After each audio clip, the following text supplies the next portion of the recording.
انہوں نے فوراً فون کر کے میری ماں کو بتا دیا کہ میں ان کے پاس ہوں۔ اگلے دن میری ماں وہاں پہنچ گئی اور میری منتیں کرنے لگی کہ میں گھر واپس چلی جاؤں۔ میں وعدہ کرتی ہوں تمہاری شادی وہاں نہیں کروں گی، بلکہ ایک اچھی جگہ پر کروں گی، اور نہ ہی تمہارے ساتھ کسی قسم کی زیادتی ہوگی۔ وہ آنکھوں میں آنسو لے کر کہہ رہی تھی۔ نہ جانے کیوں میں نے اس کی باتوں پر یقین کر لیا اور اس کے ساتھ دوبارہ اپنے گھر آ گئی۔ میری امی مجھ سے اپنی بے عزتی کا بدلہ لینا چاہتی تھی۔ اس نے جو پیسے اس آدمی سے لے رکھے تھے وہ اسے واپس کرنے پر وہ طیش میں تھی۔ اس کا برا حال تھا، جبکہ یہ بات میں نے سوچی تک نہیں تھی۔ گھر آنے کے بعد اس کا رویہ کافی حد تک تبدیل ہو چکا تھا۔ میرے لیے یہ خوشگوار تبدیلی تھی۔ اس تبدیلی پر میرا دل بہت خوش تھا۔ میں سمجھی سب ٹھیک ہو گیا ہے، لیکن میں نہیں جانتی تھی کہ امی کے دماغ میں کیا چل رہا ہے۔ بیٹھک میں مریم بیگم اور وکیل بیٹھا ہوا تھا۔ جی، آپ نے بالکل ٹھیک سنا، 18 سال کی ہونے کے بعد ساری جائیداد سارا کے نام ہو گئی ہے۔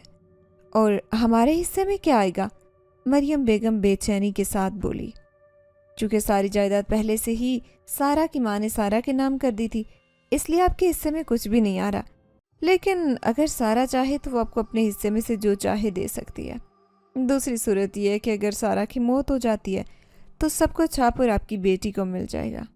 یہ سن کر مریم بیگم کے چہرے پر مکروہ مسکراہٹ آ گئی، جس کو اس نے فوراً چھپا لیا۔ وکیل نے سارا سے بات کرنے کا کہا، لیکن وہ اپنے ماموں کے گھر جا چکی تھی۔ چاند کی 14ویں رات تھی۔ چاند اپنی پوری روشنی کے ساتھ چمک رہا تھا۔ مجھے یہ رات ہمیشہ سے بے حد پسند تھی۔ میں اس رات چھت پر چڑھ کر کئی گھنٹے چاند کو دیکھتی رہتی۔ میں بے خودی سے چاند کو دیکھتی جا رہی تھی۔ اچانک مجھے محسوس ہوا جیسے میرے سر کے اوپر سے ایک بہت بڑی سایہ دار چیز گزری ہے۔ میرے دل میں اچانک خوف بھر گیا۔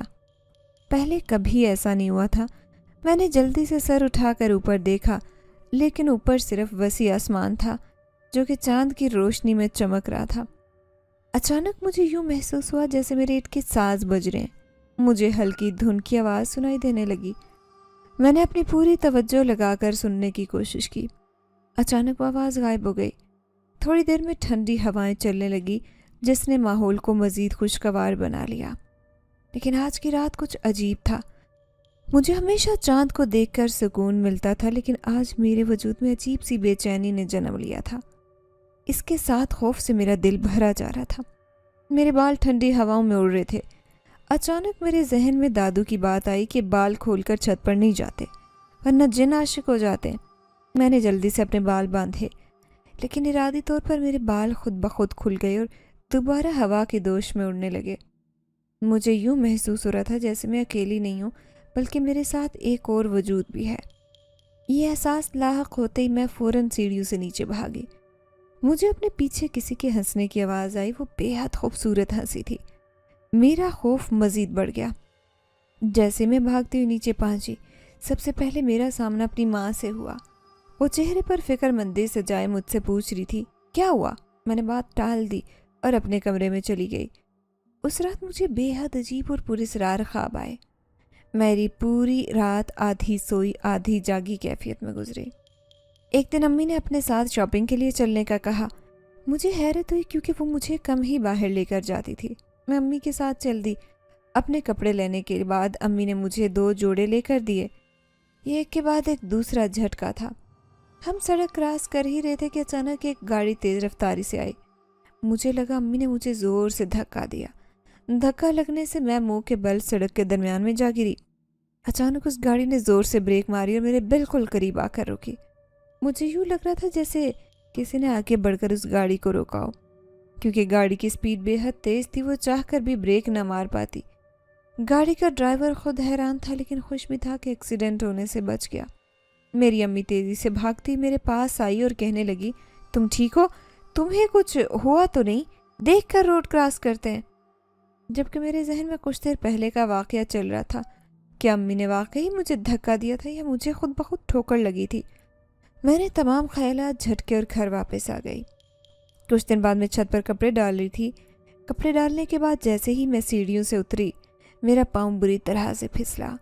میں ابھی سر کے بل زمین پر جا کر گرتی کہ مجھے یوں محسوس ہوا جیسے کسی نے مجھے پکڑ کر سہارا دیا ہو۔ میں نے جب آنکھیں کھولی تو دیکھا کہ میں نیچے کھڑی تھی۔ مجھے شدت سے احساس ہو رہا تھا کہ کوئی وجود ہے جو میری مدد کر رہا ہے۔ کیا یہ وہی وجود ہے جس کی موجودگی کا احساس مجھے چاند کی 14ویں رات کو ہوا تھا؟ میں نے اپنے ذہن میں آئے سوال کو فوراً جھٹکا۔ ایک شام میں خالہ کے گھر سے واپس آ رہی تھی۔ تھوڑی دیر کرتے کرتے مجھے کافی زیادہ ٹائم ہو گیا تھا۔ سردیوں کی شام تھی، اندھیرا کافی ہو چکا تھا۔ خالہ نے مجھے ساتھ چلنے کو کہا لیکن میں نے انکار کر دیا۔ میں اکیلی جاؤں گی۔ اچانک میرے سامنے راستے میں 3 گنڈے آ گئے۔ انہیں دیکھ کر میں گھبرائی۔ یہ ہمارے محلے میں سب سے زیادہ بدنام مشہور تھے۔ مجھے دیکھ کر انہوں نے فضول بولنا شروع کیا۔ میں نے آگے بڑھنے کی کوشش کی لیکن وہ سب میرے سامنے جا کر کھڑے ہو گئے۔ میں نے آس پاس دیکھا، کوئی بھی نہیں تھا۔ اچانک ان میں سے ایک نے میری بازو پکڑ لی۔ میں نے چلانا چاہا لیکن میرے منہ پر سختی سے ہاتھ رکھ دیا گیا اور مجھے اپنے ساتھ لے جانے لگے۔ نہ جانے وہ لڑکا کہاں سے نمودار ہو کر ان لوگوں کے سامنے آ کر کھڑا ہو گیا اور مجھے چھوڑنے کا کہا، لیکن ان گنڈوں نے آگے سے بدتمیزی کی۔ چند ہی لمحوں میں اس لڑکے نے تمام گنڈوں کو دھو کر رکھ دیا، پھر جیسے اچانک غائب ہو گیا۔ وہ آیا تھا جیسے ویسے ہی غائب ہو گیا۔ میں جلدی سے گھر پہنچی۔ مجھے گھر میں دیکھ کر اچانک میری ماں کے چہرے پر غصے کے تاثرات آ گئے، جنہیں دیکھ کر میں حیران رہ گئی۔ میں نے سوچا کہ انہیں آج کا واقعہ نہ ہی بتاؤں تو اچھا ہے۔ میرے ذہن میں ہزاروں سوالات چل رہے تھے۔ کیا یہ وہی لڑکا تھا جو پہلے میری مدد کر رہا تھا؟ لیکن وہ تو اندیکھا وجود تھا۔ میرے پاس اپنے ہی سوالات کے جواب نہیں تھے۔ میں نے اپنے ذہن کو پرسکون کرنے کی کوشش کی اور تمام سوچوں کو جھٹک دیا۔ کچھ دن بعد کی بات ہے، میں نے اپنے کچن میں کھانا بنایا۔ اس سے پہلے میری ماں کچن سے ہو کر جا چکی تھی۔ جب میں کچن میں داخل ہوئی تو میری ماں جلدی سے کچن سے نکل رہی تھی۔ اس کے چہرے پر ڈر اور پریشانی کے تاثرات تھے۔ یوں لگ رہا تھا جیسے اس نے کوئی غلط کام کیا ہو۔ وہ محلے میں کسی عورت کے گھر چلی گئی۔ کھانا بنانے کے دوران نہ جانے کیا ہوا، اچانک کچن میں آگ بھڑک اٹھی۔ میں زور زور سے چلانے لگی لیکن گھر میں کوئی موجود نہیں تھا۔ ہمارا گھر بھی محلے سے تھوڑا ہٹ کر تھا۔ اس سے پہلے کہ آگ میری طرف بڑھتی ایک دم بجھ گئی۔ مجھے شدید حیرت ہوئی، پر میں نے خدا کا لاکھ لاکھ شکر ادا کیا جس نے مجھے بچایا۔ اس کے بعد کافی دن تک میرے ساتھ ایسا کوئی بھی واقعہ پیش نہیں آیا۔ ایک شام میں صحن میں بیٹھی سبزی کاٹ رہی تھی، اچانک دروازے پر دستک ہوئی۔ جب میں نے دروازہ کھولا تو چند لمحے کے لیے مبہوت رہ گئی۔ سامنے ایک بے حد خوبصورت نوجوان کھڑا تھا۔ اس سے زیادہ خوبصورت نوجوان میں نے اپنی ساری زندگی میں نہیں دیکھا۔ اس نے میری آنکھوں کے سامنے چٹکی بجائی جس سے میں ہوش کی دنیا میں آ گئی۔ اس نے کہا، تمہاری امی سے ملنا ہے۔ میں اسے لے کر اپنی امی کے پاس آ گئی اور دوبارہ صحن میں بیٹھ کر سبزی کاٹنے لگی، جبکہ میرا دھیان ابھی بھی اندر کی طرف تھا کہ اندر کیا باتیں چل رہی ہیں، یہ نوجوان کون ہے اور آخر یہاں کیوں آیا ہے۔ ہزاروں سوالات تھے جو میرے ذہن میں جنم لے رہے تھے، جس کا جواب اس کے جانے کے بعد ہی مجھے ملنا تھا۔ مجھے آپ کی بیٹی سے شادی کرنی ہے، ارسلان نہایت ادب سے بولا۔ اس کی بات سن کر مریم بیگم حیران رہ گئی۔ انہوں نے کبھی بھی سارا کے لیے اس قدر خوبصورت لڑکے کا نہیں سوچا تھا۔ اس نوجوان کا لباس اور ٹھاٹھ بات دیکھ کر لگ رہا تھا وہ کسی امیر گھرانے سے تعلق رکھتا ہے۔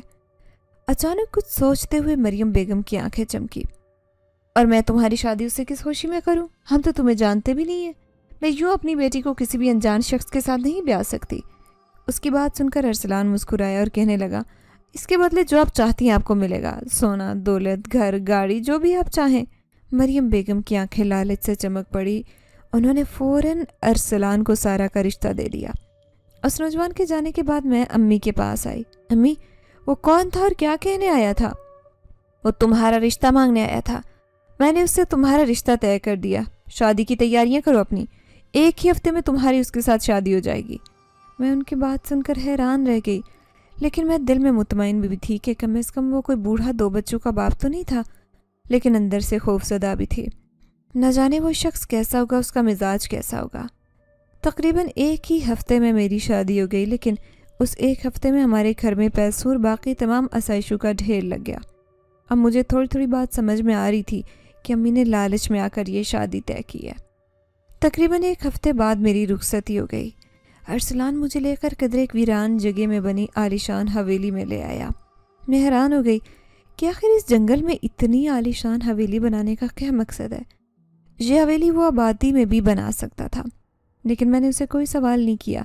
میری تنی ہوئی بھووں کو دیکھ کر وہ سمجھ گیا اور خود ہی کہنے لگا، مجھے لوگوں سے زیادہ ملنا جلنا پسند نہیں، میں اپنا زیادہ تر وقت تنہائی میں گزارنا پسند کرتا ہوں۔ اس کی بات سن کر میں خاموش ہو گئی۔ وہ بہت خوبصورت حویلی تھی جہاں پر ہر قسم کی آسائشیں موجود تھی، لیکن اس حویلی میں ایک عجیب سی پراسراریت اور بے چینی پھیلی تھی۔ میں کہیں بھی اکیلی نہیں بیٹھ سکتی تھی۔ جب بھی کہیں اکیلی جا کر بیٹھتی مجھے یوں لگتا جیسے ہر طرف سے لوگ مجھے گھور رہے ہیں۔ نہ جانے کتنے ہی لوگوں کی نظروں کی تپش مجھے اپنے چہرے پر محسوس ہوتی، جس سے میری بے چینی میں اضافہ ہو جاتا۔ کئی بار میں نے ارسلان کو اس بارے میں بتایا، لیکن اس نے ہنس کر میری بات ٹال دی کہ یہ تمہارا وہم ہے۔ مجھے ارسلان کی حرکتیں بھی بے حد مشکوک لگتی۔ کچھ لمحوں میں وہ ایک جگہ پر ہوتا، بلکہ دوسرے ہی پل نہ جانے وہ کہاں ہوتا۔ مجھے یوں لگ رہا تھا جیسے میری زندگی ایک پہیلی بنتی جا رہی تھی جسے تمام عمر سلجھانے میں نکل جائے گی۔ میں کئی بار ارسلان کو بتاتی کہ مجھے یہاں بچوں کے رونے کی آوازیں آتی ہیں۔ وہ مجھے یہ کہہ کر ٹال دیتا کہ شاید تمہیں بچے بے حد پسند ہیں، اسی وجہ سے تم ہر وقت ان کی آوازیں سنتی ہو۔ اس کی بات سن کر مجھے کچھ ہونے لگتا۔ دوسری طرف وہ میری ہر ضرورت کا خیال رکھتا، میری کوئی بھی چیز ختم ہونے سے پہلے ہی لے آتا۔ بے حد پیار کرنے والا شوہر ثابت ہوا تھا۔ کبھی کبھار تو مجھے اپنی قسمت پر رشک آنے لگتا، لیکن اتنا زیادہ عرصہ گزر جانے کے باوجود میں اپنے گھر نہیں گئی تھی۔ ایک بار میں نے اپنے گھر جانے کی بات کی، لیکن اس نے ٹال دیا۔ اس کے موڈ کو سمجھنا میرے لیے مشکل ہوتا جا رہا تھا۔ پل میں تولا پل میں ماشا، یہ اس کی فطرت تھی۔ ایک دن ارسلان کو کچھ ضروری کام کے لیے شہر سے باہر جانا تھا، جہاں اسے کافی دن لگ سکتے تھے۔ اس دوران میں نے اسے اجازت مانگی کہ میں اپنی امی کے گھر چلی جاؤں، لیکن اس نے مجھے صاف انکار کر دیا کہ حویلی میں ہی رہو۔ حویلی میں اکیلے رہنے کا سوچ کر ہی میری سانس بند ہو رہی تھی۔ مجھے یہاں سے بے حد خوف محسوس ہوتا تھا۔ مجھے یوں لگتا کہ یہاں بنے کمرے مجھے نگل جائیں گے، لیکن میں خاموش ہو گئی۔ ارسلان کے جانے کے فوراً بعد مجھے یوں محسوس ہونے لگا جیسے یہاں پر میں اکیلی نہیں بلکہ کوئی اور بھی موجود ہے، لیکن وہ وجود مجھے نظر نہیں آ رہا تھا۔ اپنے گھر میں جس اندیکھے وجود کی موجودگی مجھے محسوس ہوتی، اس کی موجودگی مجھے سکون دیتی تھی، جبکہ اس وجود کی موجودگی مجھے بے چینی اور خوف کے سوا کچھ نہیں دے رہی تھی۔ میں تیزی سے بھاگتی ہوئی اپنے کمرے میں آ گئی اور کمرے میں آ کر دروازہ لاک کر لیا۔ تھوڑی دیر بعد دروازے پر دستک ہوئی۔ مجھے حیرت ہوئی، ارسلان تو دوسرے شہر چلا گیا ہے، پھر دروازے پر دستک دینے والا کون ہے؟ جیسے ہی میں نے دروازہ کھولا، خوف سے میرا دل بند ہونے کو تھا، کیونکہ سامنے کوئی بھی نہیں تھا۔ میں دوبارہ آ کر بستر پر بیٹھ گئی۔ میرا پورا جسم کانپ رہا تھا۔ چند لمحے گزرے تھے کہ دروازے پر دوبارہ دستک ہوئی۔ اب مجھے اتنی ہمت نہیں تھی کہ میں دروازہ کھول کر دیکھوں۔ دستک مسلسل اور زور زور سے ہو رہی تھی۔ یوں لگ رہا تھا جیسے تھوڑی دیر اور دستک ہوتی رہی تو دروازہ ٹوٹ جائے گا۔ کوئی بے دردی اور غصے سے دروازہ پیٹ رہا تھا۔ میں نے ہمت کی اور کانپتے ہاتھوں سے دوبارہ دروازہ کھولا، لیکن سامنے پھر بھی کوئی نہیں تھا۔ اچانک میرے ذہن میں خیال آیا کہ شاید ارسلان میرے ساتھ مذاق کر رہا ہے، وہ گیا ہی نہیں، لیکن کہیں بھی مجھے اس کی موجودگی محسوس نہیں ہو رہی تھی۔ وہ ایک مخصوص خوشبو لگاتا، کافی دور ہونے کے باوجود مجھے پتہ چل جاتا تھا کہ ارسلان آ گیا ہے۔ اچانک مجھے لگا کہ سیڑھیوں سے کوئی لڑکی تیز تیز نیچے اتر رہی ہے۔ میں فوراً بھاگتی اس کے پیچھے گئی۔ مجھے اس کا آنچل دکھائی دیا جہاں وہ ایک کمرے میں داخل ہو گئی۔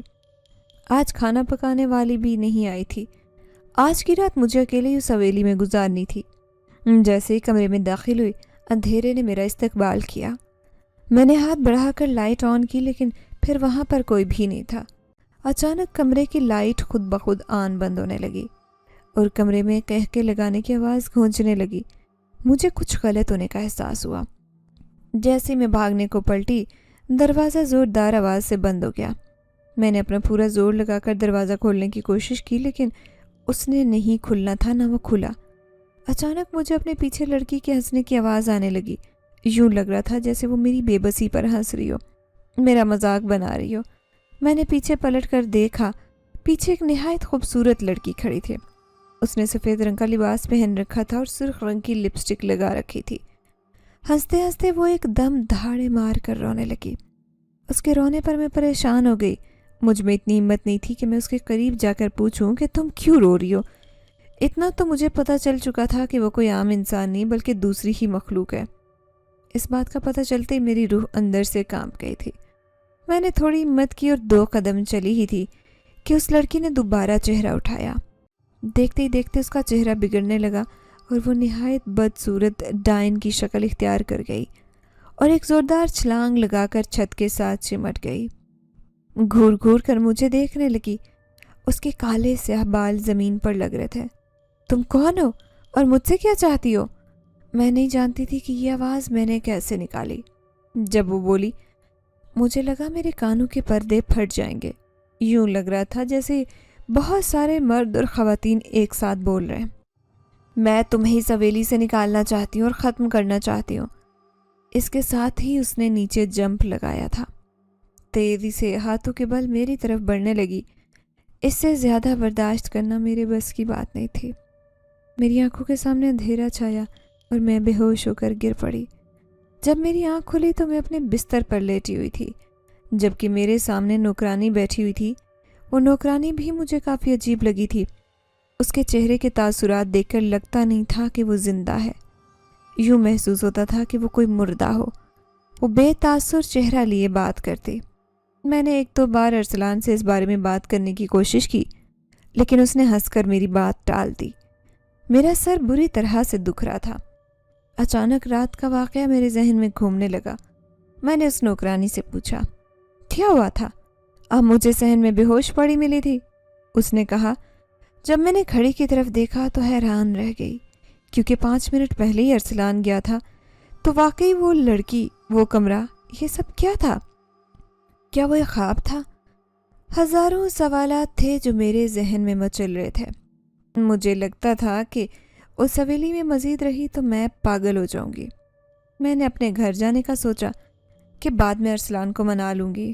جیسے ہی سامان پیک کر کے میں حویلی کے دروازے تک پہنچی، اپنے پیچھے مجھے اسی نوکرانی کی آواز سنائی دی، حویلی کا دروازہ باہر سے لاک ہے، کوئی بھی اس حویلی سے باہر نہیں جا سکتا، اس کی چابی صرف اور صرف ارسلان کے پاس ہے۔ اس کی بات سن کر مجھے شدید غصہ آیا، لیکن میں خاموش ہو گئی۔ میرا بس نہیں چل رہا تھا کہ میں ہر چیز کو تہس نہس کر دوں۔ مجھے لگ رہا تھا مزید کچھ دن میں یہاں پر رکی تو میں پاگل ہو جاؤں گی۔ یہاں پر مجھے ہر چیز سے خوف آنے لگا تھا۔ دیواروں پر لگی پینٹنگ مجھے لگتا تھا جیسے مجھے گھور رہی ہے یا بھی کھینچ کر مجھے اپنے ساتھ اپنی دنیا میں لے جائے گی۔ اچانک رات شدید پیاس کی وجہ سے میری آنکھ کھل گئی۔ میں نے ہاتھ بڑھا کر پانی کا جگ اٹھانا چاہا، لیکن جگ خالی تھا۔ مجبوراً مجھے پانی پینے کے لیے نیچے جانا پڑا۔ میرا دل گھبرا رہا تھا، ایک عجیب سی بے چینی تھی جو مجھے محسوس ہو رہی تھی، لیکن میں نے اپنے خوف پر قابو پاتے ہوئے ہمت سے کام لیا اور اپنے بستر سے اٹھی۔ آہستہ آہستہ میں سیڑھیاں اتر رہی تھی۔ مجھے یوں محسوس ہوا جیسے بہت سی عورتیں آپس میں لڑ رہی ہوں۔ یہ آواز مجھے گیلری میں بنے ایک کمرے سے آ رہی تھی۔ پہلے میں اسے اپنا وہم سمجھ رہی تھی، لیکن آواز تیز ہونے لگی۔ اب مجھے بھی تجسس ہونے لگا تھا کہ آخر کیا ہو رہا ہے۔ اس کے ساتھ ساتھ ایک خوف بھی تھا، کیونکہ رات کا 1 بج رہا تھا۔ ایسے میں یوں اکیلے انجانی آواز کے پیچھے چلے جانا بے وقوفی تھی۔ میں اپنی پیاس بھی بھلا چکی تھی۔ میں اس کمرے کی طرف بڑھنے لگی۔ جیسے ہی میں کمرے کے دروازے پر پہنچی مجھے حیرت ہوئی، آواز آنا بند ہو گئی۔ اچانک کمرے کا دروازہ خود بخود کھل گیا۔ میں فوراً پیچھے ہٹی۔ اس بار میں نے اندر جانے کی بے وقوفی نہیں کی۔ جیسے ہی میں بھاگی مجھے اپنے پیچھے انہی عورتوں کے کہکے سنائی دیے جن کی آواز مجھے آ رہی تھی۔ یوں لگ رہا تھا جیسے میرے خوف زدہ ہونے پر وہ میرا مذاق بنا رہی ہو۔ اتنا تو مجھے پتہ چل گیا تھا، یہ حویلی عصیب زدہ ہے۔ مجھے کسی طرح یہاں سے نکلنا تھا، لیکن کوئی بھی راستہ نظر نہیں آ رہا تھا۔ ارسلان کے آنے میں ابھی بہت زیادہ وقت تھا۔ ارسلان کے واپس آنے پر میں نے ان سے صاف صاف بات کرنے کا فیصلہ کیا۔ کچھ بھی ہو جائے اب میں مزید اس حویلی میں ایک لمحہ نہیں گزاروں گی، لیکن یہ سب کہنے کے لیے مجھے ایک لمبا انتظار کرنا تھا۔ مجھے خود پر شدید غصہ آ رہا تھا کہ میں نے ارسلان سے اس کا نمبر کیوں نہیں لیا۔ کہنے اور ماننے کو وہ میرا شوہر تھا۔ میں فوراً بھاگ کر کچن میں آ گئی۔ مجھے پیاس کا احساس شدت کے ساتھ ہو رہا تھا۔ جیسے ہی میں نے پانی کے گلاس کو منہ سے لگایا، ابھی میں نے چند گھونٹ بھرے ہی تھے جب مجھے یوں محسوس ہوا کہ پانی کا ذائقہ کچھ کڑوا ہے۔ اچانک خون کی بو میرے نتنوں سے آ کر ٹکرائی۔ ایک دم میں نے پانی کا گلاس زمین پر زور سے پھینکا۔ کانچ کا گلاس ٹوٹ گیا اور بیچ میں سے خون نکل کر پورے فرش پر بکھر گیا۔ میں نے ایک زوردار چیخ ماری۔ اچانک مجھے اپنے پیچھے ایک بوڑھی عورت کی آواز سنائی دی۔ خاموش رہو لڑکی، مجھے زیادہ تنگ مت کرو۔ تمہیں پتہ نہیں ہے کہ میں مصروف ہوں، میں اپنا کام کر رہی ہوں۔ اب مجھے تمہاری آواز آئی تو تمہاری بھی اسی طرح بوٹیاں پکا کر کھا جاؤں گی۔ اس کی آواز بے حد غصیلی تھی، یوں لگ رہا تھا جیسے وہ مجھے پکا کر کھا جائے گی۔ مجھ میں اتنی ہمت نہیں تھی کہ میں پیچھے مڑ کر دیکھتی، کیونکہ جب میں کچن میں داخل ہوئی تھی کچن میں تو کوئی بھی نہیں تھا۔ میں نے ہمت کر کے پیچھے دیکھا، پیچھے وہ گوشت کی چھوٹی چھوٹی بوٹیاں بنا رہی تھی۔ اچانک ایک نہایت ہی بدصورت بدبو میرے ناک سے آ کر ٹکرائی۔ یکدم وہ ان چھوٹی چھوٹی بوٹیوں کو منہ میں ڈال کر کھانے لگی۔ اس کی یہ حرکت دیکھ کر میرے منہ سے ایک زوردار چیخ نکلی۔ اس نے ناگواری سے مجھے دیکھا اور یکدم زور سے ہاتھ میز پر مارے۔ دفع ہو جاؤ یہاں سے، ورنہ تمہارے ساتھ جو ہوگا اس کی ذمہ دار تم خود ہوگی۔ تمہارا شوہر بھی تمہیں نہیں بچا پائے گا۔ مجھ میں تو اتنی ہمت نہیں تھی میں وہاں سے اٹھ سکوں۔ اچانک وہ بوڑھی عورت وہاں سے غائب ہو گئی۔ پورے کچن میں سناٹا پھیل گیا۔ آنسو لگاتار میرے چہرے سے بہہ رہے تھے۔ مجھے لگ رہا تھا کہ جیسے میں یہاں سے پاگل ہو کر ہی باہر نکلوں گی۔ میں انسانوں میں نہیں بلکہ ایک غیر مرئی مخلوق میں رہ رہی تھی۔ یہ خیال آتے ہی میری روح کانپنے کے لیے کافی تھی۔ نہ جانے کیسے مجھ میں اتنی ہمت پیدا ہوئی۔ میں وہاں سے اٹھی اور اپنے کمرے میں آ گئی۔ وہ پوری رات میری جاگتے ہوئے گزری۔ ہر لمحہ مجھے یوں محسوس ہوتا جیسے کوئی میرے پاس سے گزرا ہے یا میرے قریب آ کر بیٹھا ہے۔ میں اپنے کمرے میں بھی محفوظ نہیں تھی۔ رات کے 3 بجے کا وقت تھا جب دوبارہ دروازے پر دستک ہوئی، لیکن اس بار میں نے خود سے وعدہ کیا تھا کہ کچھ بھی ہو جائے رات کے وقت دروازہ نہیں کھولوں گی۔ دستک مسلسل ہو رہی تھی اور دروازہ زور زور سے بج رہا تھا، لیکن میں نے دروازہ نہیں کھولا اور سر لپیٹے لیٹی رہی۔ تقریباً 1 پورا گھنٹہ دستک ہوتی رہی۔ اس کے بعد مجھے ایک عورت کے زور زور سے چلانے کی آواز آئی۔ یوں لگ رہا تھا جیسے وہ شدید غصے میں ہو۔ میرے دل میں اچانک خوف بھر گیا۔ اس کا غصہ دیکھ کر مجھے یوں ڈر لگ رہا تھا کہ کہیں ایسا نہ ہو وہ کمرے میں داخل ہو جائے میرے۔ اگر وہ اندر آ گئی تو میرے ساتھ کیا سلوک کرے گی؟ صبح تقریباً 5 بجے کے قریب فجر کے اذانوں کے ساتھ ہی میری آنکھ لگ گئی۔ دن کو جب میں اٹھی گھڑی دن کا 1 بجا رہی تھی۔ رات کو لیٹ سونے کی وجہ سے میری آنکھ صبح دیر سے کھلی۔ دروازے پر دوبارہ دستک ہوئی۔ اچانک دستک پر میں ڈر گئی، لیکن مجھے باہر سے نوکرانی کی آواز آئی، بی بی کھانا تیار ہے، آ کر کھانا کھا لیں۔ میں نے سکھ کا سانس لیا۔ کم از کم دن کے وقت تو ایسا کچھ بھی نہیں تھا، لیکن میرا یہ صرف وہم تھا، کیونکہ دن کے وقت بھی میں وہاں پر محفوظ نہیں تھی، کیونکہ وہ میرا گھر نہیں بلکہ ان جنات کا ٹھکانہ تھا جو یہاں مجھ سے پہلے قیام پذیر تھے۔ میں باہر صحن میں بیٹھی کہانی پڑھ رہی تھی کہ اچانک ایک نوکرانی میرے پاس آئی اور کہنے لگی، بڑے صاحب کا فون آیا تھا۔ اس کی بات سن کر میرے کان کھڑے ہو گئے۔ کیا کہہ رہے تھے بڑے صاحب؟ انہوں نے کہا ہے کہ میں آپ کی نگرانی میں ایک کمرہ صاف کر دوں۔ اس کی بات سن کر میں حیران ہوئی، کیونکہ ارسلان نے کبھی بھی مجھے اس طرح سے صفائی کرنے کا نہیں بولا تھا۔ جب میں نے اس کی آنکھوں میں دیکھا، مجھے اس کی آنکھوں میں ایک عجیب سی چمک نظر آئی۔ اچانک میرے ذہن میں ایک چمکا ہوا۔ ایسی چمک میں نے سفید کپڑوں والی لڑکی کی آنکھوں میں بھی دیکھی تھی۔ میں چند لمحے اسے یوں گھورتی رہی جیسے میں پھر حقیقت کی دنیا میں واپس آئی۔ ٹھیک ہے، چلو چل کر صفائی کرتے ہیں، اور اس کے ساتھ چل دی۔ وہ کمرہ حویلی سے سب سے آخر میں اور ویران جگہ پر تھا۔ اس سے پہلے میں کبھی اس جگہ نہیں آئی تھی۔ مجھے یاد آیا کہ ایک بار میں نے اس کی طرف آنے کی کوشش کی تھی، نہ جانے ارسلان کدھر سے پیچھے آ گیا۔ اس نے نہ صرف مجھے اچھا خاصا ڈانٹا بلکہ سمجھایا بھی تھا کہ دوبارہ اس طرف نہ آنا۔ میں نے اس نوکرانی سے کہا کہ ارسلان نے مجھے یہاں آنے سے منع کیا تھا۔ میری بات سن کر وہ کندھے اچکا کر بولی، لیکن انہوں نے تو صفائی کرنے کا بولا ہے۔ مجھے نہیں پتا کہ انہوں نے ایسا کیوں کہا۔ میں نے غور سے اس کے چہرے کی طرف دیکھا۔ نہ جانے کیوں مجھے لگ رہا تھا کہ وہ مجھ سے جھوٹ بول رہی ہے۔ میرے گھورنے پر اچانک وہ گھبرا گئی اور گردن جھکا لی۔ ایسا پہلی بار ہوا تھا۔ جیسے ہی کمرے کا دروازہ کھولا، ایک بدبو نے ہمارا استقبال کیا۔ ہر طرف اندھیرا پھیلا ہوا تھا، کچھ بھی نظر نہیں آ رہا تھا۔ میں نے ہاتھ بڑھا کر لائٹ آن کی۔ لائٹ کے جلتے ہی پورے کمرے میں روشنی پھیل گئی۔ پورا کمرہ دھول میں اٹا ہوا تھا، جگہ جگہ مکڑی کے جالے لگے ہوئے تھے۔ چک کے دیوار پر عجیب و غریب سی پینٹنگ لگی ہوئی تھی۔ میں نے اس نوکرانی سے صفائی کروانا شروع کر دی، جبکہ خود دیوار پر لگی پینٹنگ دیکھنا شروع کر دی۔ ان میں سے کچھ پینٹنگز نہایت عجیب و غریب اور ڈراؤنی تھی۔ انہیں دیکھ کر مجھے عجیب سا احساس ہو رہا تھا۔ اچانک ان میں سے ایک پینٹنگ کے سامنے آ کر رکی، جو ایک عورت کی تھی جس کے سینے میں خنجر کھپا ہوا تھا۔ میں کھڑی اس پینٹنگ کو سمجھنے کی کوشش کر رہی تھی جب مجھے محسوس ہوا کہ اس عورت نے اپنی آنکھیں گھمائی۔ میں نے پینٹنگ کی طرف دوبارہ دیکھا، وہاں کچھ نہیں تھا، وہ پینٹنگ بالکل ساکت تھی۔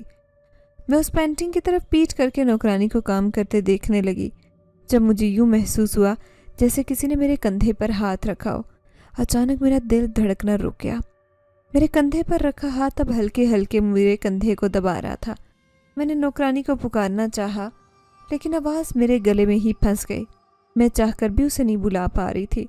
اچانک اس نے خود ہی میری طرف دیکھا۔ میرے جسم کو ایک جھٹکا لگا، یوں جیسے میں آزاد ہو گئی ہوں۔ اس کے بعد مجھے یوں محسوس ہونے لگا جیسے وہ تمام پینٹنگز اور ان میں موجود لوگ زندہ ہیں، مجھے گھور رہے ہیں۔ وہاں پر مزید رکنے کی مجھ میں ہمت نہیں رہی۔ میں پل میں ہی وہاں سے تیزی سے نکلی۔ اس سے پہلے نوکرانی مجھے روکتی، میں دروازہ پار کر کے آ گئی۔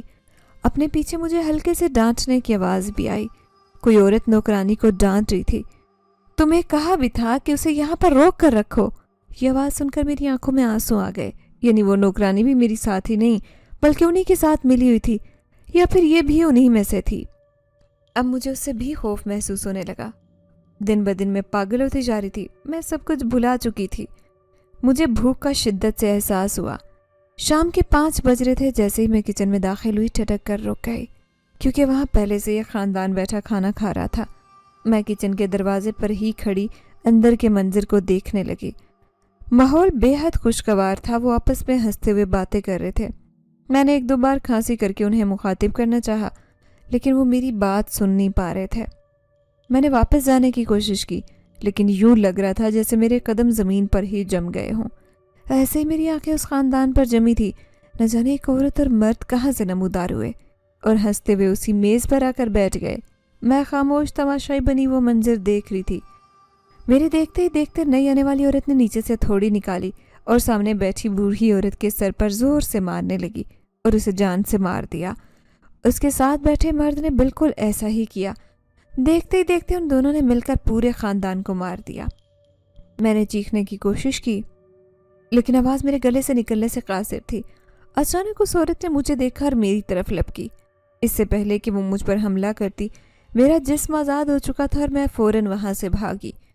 وہ عورت مسلسل میرے پیچھے آ رہی تھی۔ میں نے نوکرانی کو آواز دی، لیکن پتہ نہیں وہ بھی کہاں جا کر سو گئی تھی۔ نہ جانے میرے ذہن میں کہاں سے خیال آیا، میں اونچی اونچی آیت الکرسی پڑھنے لگی۔ میرے پڑھنے کی دیر تھی کہ وہ عورت غائب ہو گئی۔ میں نے خود کو دل ہی دل میں کوسا کہ اتنا زیادہ وقت میں ڈرتی رہی، اس کلام کا سہارا کیوں نہیں لیا۔ دراصل میرے دماغ نے کام کرنا بالکل چھوڑ دیا تھا۔ مجھے کچھ سمجھ نہیں آ رہا تھا کہ میرے ساتھ کیا ہو رہا ہے۔ اگلے دن صبح میں جلدی اٹھ گئی۔ میں میز پر بیٹھی ناشتہ کر رہی تھی کہ وہ بوڑھی عورت دوبارہ نمودار ہو گئی۔ میرے سامنے بیٹھ کر کچا گوشت کھانے لگی، ساتھ ساتھ مجھے گھورنے لگی۔ اس کی آنکھوں میں عجیب سی وحشت تھی، یوں محسوس ہوتا جیسے میں نے یہ آنکھیں پہلے بھی دیکھ رکھے ہوں۔ اچانک اس کی تیز آواز میرے کانوں میں ٹکرائی، تمہارے شوہر جیسی ہے میری آنکھیں۔ یہ کہہ کر وہ وہاں سے ہنستی ہوئی غائب ہو گئی۔ کچھ ہی دیر بعد حویلی کا دروازہ کھلا اور ارسلان اندر داخل ہوا۔ ارسلان کو دیکھتے ہوئے میں بھاگتی ہوئی اس کے پاس گئی اور زور زور سے رونے لگی۔ مجھے روتا دیکھ کر وہ یکدم پریشان ہو گیا اور پوچھنے لگا، کیا ہوا ہے؟ میں نے اسے تمام واقعات اور ساری باتیں بتا دی۔ یکدم وہ شدید غصے میں آ گیا۔ غصے میں آنے کی وجہ سے ایک دم اس کی آنکھوں کا رنگ بدلا۔ اس کی آنکھوں کا رنگ بدلتے میں نے دیکھ لیا تھا۔ نہ جانے میرے ذہن میں کیا سمائی۔ اس کے سامنے میں زور زور سے آیت الکرسی پڑھنے لگی۔ میرے دیکھتے ہی دیکھتے وہ اپنے اصل روپ میں آ گیا۔ تو کیا وہ بھی ایک جن ذات تھا؟ یہ سوچتے ہوئے میں بے ہوش ہو کر زمین پر گر پڑی۔ جب مجھے ہوش آیا، میں اپنے بستر پر لیٹی ہوئی تھی، جبکہ قریب ہی ارسلان بیٹھا ہوا تھا۔ تم کون ہو؟ میں نے اس سے ڈرتے ڈرتے پوچھا۔ تم نے مجھ سے شادی کیوں کی؟ مجھ سے کیا چاہتے ہو؟ میں ایک جن زاد ہوں۔